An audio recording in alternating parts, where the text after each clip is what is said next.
Kila muungwana na kauli zake, huwa anapenda kuzungumza na mtu ili mradi kupata kitu ambacho kinaenda poa, kinaenda vizuri, lakini pia vile vile kinakuwa na taswira nyingine zaidi katika mtazamo, lakini pia vile vile katika kujaliana. Mimi naitwa Chiwaga, hilo ndio jina langu. Muda mwingi zaidi na kuwa na wewe katika kukupa details, kukupa habari, matukio mengi, lakini kukufanya uelewe ni kipi ambacho tunaenda nacho kwa kila siku ambayo tunakuwa tunakupa habari kubwa zaidi. Hii ni habari ya kimichezo. Wewe pia ni miongoni mwa watu ambao unatamani zaidi kujua kuna nini na ni kipi na ni lipi ambalo huwa linaendelea haswa katika masuala ya kisoka, matukio, habari na mambo mengi ambayo yanahusu habari.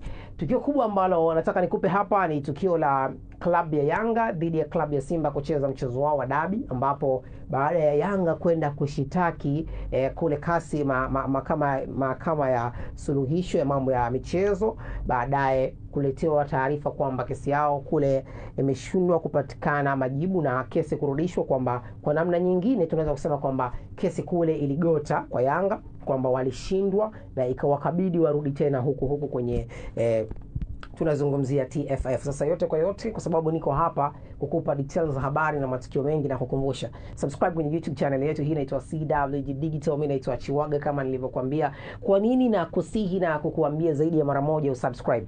Ukisubscribe kwenye YouTube channel yetu inakuwa rahisi sisi kuendelea kukupa zile details na zikufikie kwa urahisi zaidi, na zinavyoweza kukufikia kwa urahisi zinatufanya sisi tuwe watu ambao tuko sharp zaidi kwenye kukuletea story na matukio kadha wa kadha. Sasa story ambayo imetufanya na sisi tukaona bwana, hii ni habari kubwa zaidi kwa mashabiki, awe wa Simba awe wa Yanga, lakini pia vile vile shabiki ambaye anaupenda mpira wa miguu, lakini pia vile vile anatamani kuona mpira wa miguu wa Tanzania unakuwa kwa kasi. Leo kuna taarifa ambayo ilitoka bungeni baada ya waziri mwenye dhamana ya sanaa, burudani na michezo, ambapo aliweza kuzungumza kiufupi juu ya kile ambacho kinaendelea. Maana kuna swali aliulizwa, inakuwaje walikwenda kwenye kikao cha faragha na aliweza kutoka, lakini baada ya kutoka hakuna matokeo yoyote au majibu yoyote ambayo yalipatikana. Sasa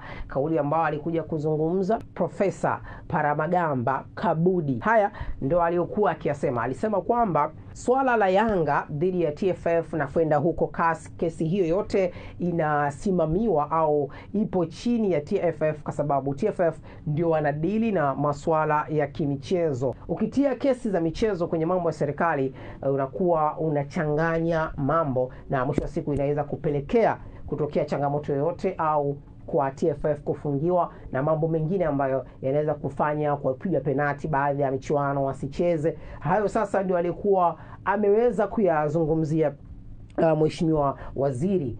Sasa kitu kikubwa ambacho kilikuwa kinazungumzwa haswa na mashabiki, lakini pia vile vile na watu baadhi ambao wao tunazungumzia ni wadau wakubwa wa soka, wanazungumzia hatma ya mchezo huu kati ya Yanga dhidi ya Simba unaenda kuwa vipi, kwa sababu klabu ya Yanga mpaka sasa hivi hawautaki mchezo, kwa sababu wanaamini walikuwa na haki katika mchezo ule ambao klabu ya Simba hawakuweza kufika siku ya mchezo. Lakini pia vile vile klabu ya Simba wao vyote wako navyo, wasipocheza sawa, wakicheza sawa, ingawa wako mbioni wao kwenda kucheza mchezo huo. Mashabiki wengi waliweza kujitokeza kuzungumza hoja zao kwenye mitandao ya kijamii, palifurika message nyingi, comment nyingi za watu katika page tofauti wakizungumzia dabi hii. Nini chanzo? Nini sababu? Nini kinapelekea dabi hii kutokwenda kuchezeka? Kwa kuwa mashabiki wa Yanga nao hawatoridhishwa kuelekea kwa mchezo huu kwenda kuchezeka. Haya ndio miongoni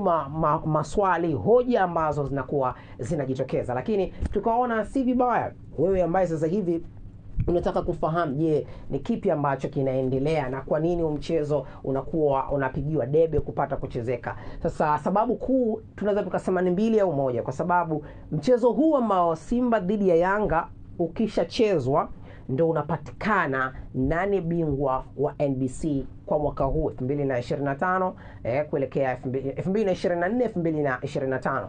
Na kwa sababu klabu ya Simba na Yanga wamepitana pointi 2-1, yani klabu ya Simba wakikutana wenyewe kwa wenyewe katika mchezo huo Simba akimfunga Yanga atakuwa anaongoza pointi 2, lakini Yanga akimfunga Simba atakuwa anaongoza pointi 4. Sisi tunaelewana vizuri hapo.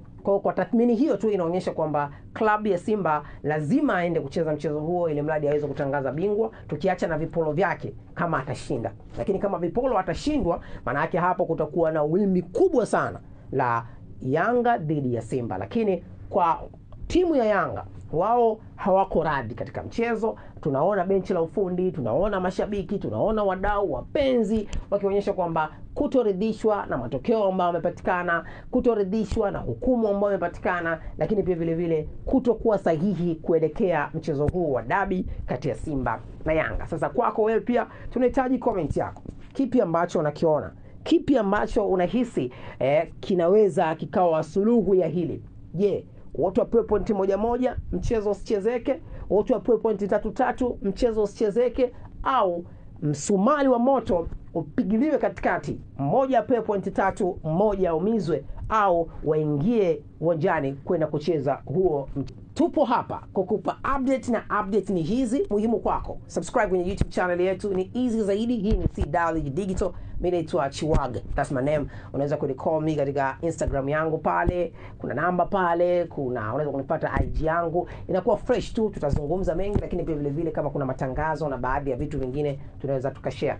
Instagram nafahamika kama CWG Latizi, Facebook CWG Chiwaga, lakini pia vile vile TikTok na CWG Chiwaga. Hizo ndo page zangu official ambazo nazitumia. Lakini pia vile vile YouTube hapa kama unavyoona CWG Digital ndo channel yetu. Subscribe, like na comment.